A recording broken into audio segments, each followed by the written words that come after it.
Bismillahirrahmanirrahim. Assalamualaikum warahmatullahi wabarakatuh. Saya Irsya Adsanur Sabila, NIM 1955557 akan mempresentasikan tugas pemikiran hadis orientalis, yakni tentang salah satu tokoh orientalis hadis, yakni Michael Cook.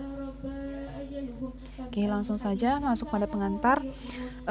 Kajian terhadap hadis Nabi itu ternyata telah menarik minat para pengkaji untuk mempelajari dan mengkajinya. Tidak hanya dari umat Islam saja, tetapi juga sarjana Barat itu terlihat memiliki minat yang serius terhadap kajian hadis. Nah, salah satu tokoh yang cukup mewarnai kajian tentang hadis di Barat itu ialah Joseph Scott.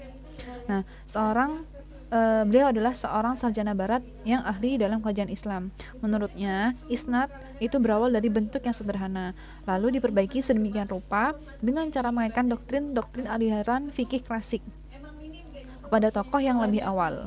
Nah, seperti sahabat dan juga akhirnya kepada Nabi. Oleh karena itu, isnad merupakan rekayasa saja, yakni sebagai hasil dari pertentangan antara aliran fikih klasik dan juga ahli hadis.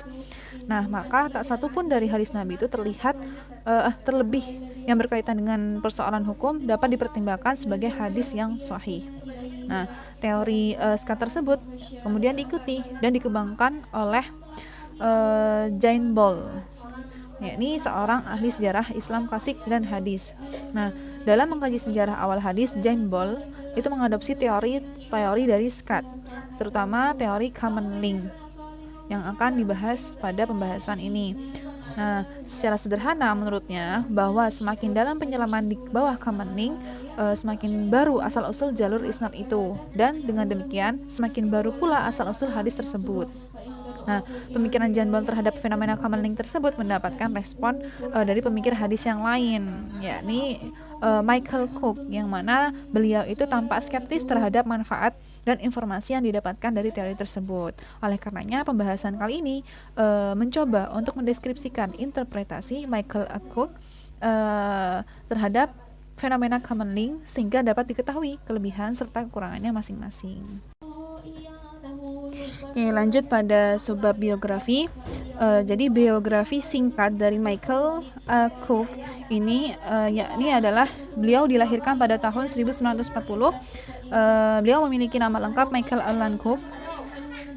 Beliau adalah seorang sejarawan Inggris Katolia di bidang keislaman dan berafiliasi di Universitas Princeton, New Jersey.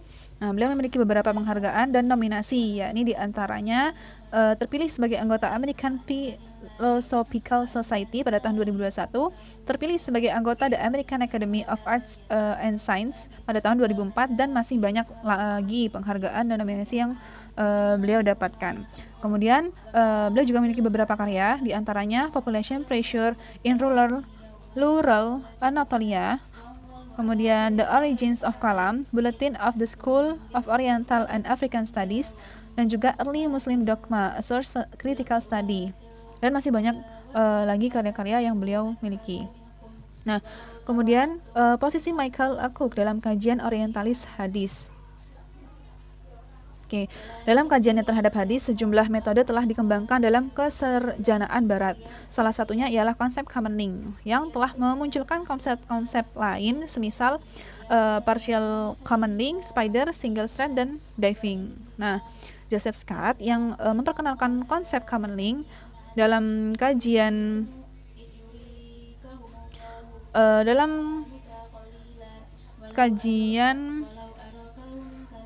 studi hadis.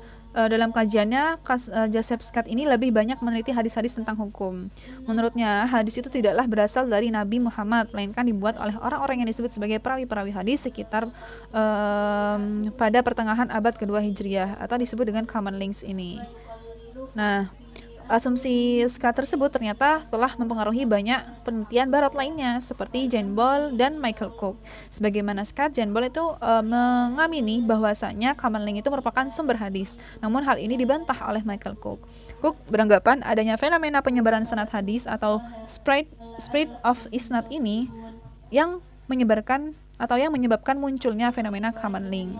Seperti itu. Nah, asumsi Cook di atas itu memberikan gambaran tentang pandangannya terhadap hadis Nabi, sehingga dalam hal ini Burke itu memasukkan Michael Cook ini dalam golongan skeptisisme baru, Kenapa? Karena persepsinya yang meragukan keautentikan hadis Nabi dan secara periodik pemikirannya datang agak belakangan. Nah, pemikiran hadis Michael A. Cook.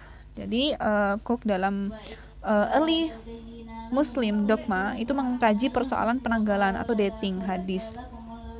Ia menentang temuan-temuan Joseph Van Es mengenai asal-usul dan perkembangan kontroversi Jabariyah dan Qadariyah pada masa Islam awal. Nah, Cook mengakui bahwa metode Van Es adalah metode seorang orientalis, yakni seseorang tidak memberi penanggalan pada hadis hanya berdasarkan penyandaran seperti dalam isnad. Untuk mengkritik metode Kamerlingh, Cook itu mengembangkan dan memperluas teori Scott yang lain, yaitu teori penyebaran isnad. Teori ini menyatakan bahwa periwayat hadis itu terbiasa menciptakan isnad-isnad tambahan yang mendukung sebuah matan hadis yang sama. Jadi menurut Cook itu munculnya fenomena Kamerlingh adalah akibat dari proses penyebaran isnad dalam skala besar. Nah, proses penyebaran isnad paling tidak itu dapat terjadi dalam 3 cara. Yang pertama, melompat periwayat sezaman. Yang kedua, menyandarkan hadis pada guru yang berbeda. Yang ketiga, mengatasi persoalan hadis-hadis yang terisolir. Nah, 3 skenario bagi penyebaran atau penciptaan isnad baru tersebut, khususnya yang pertama dan yang kedua, itu mengakibatkan terjadinya fenomena Kamerlingh dalam proses periwayatan hadis. Jadi menurutku tersebarnya isnad dari seorang periwayat kunci ke sejumlah periwayat lain itu tidak menunjukkan asal usul dan sumber hadis, karena pada dasarnya semua isnad itu adalah palsu kecuali satu saja. Oke, respon terhadapnya pemikiran Michael Cook. Jadi respon terhadap pemikiran Michael Cook. Jadi menanggapi hal tersebut, banyak respon dikemukakan terhadap pernyataan Cook tersebut. Di antaranya dari Jan Ball dan Harold Motsky.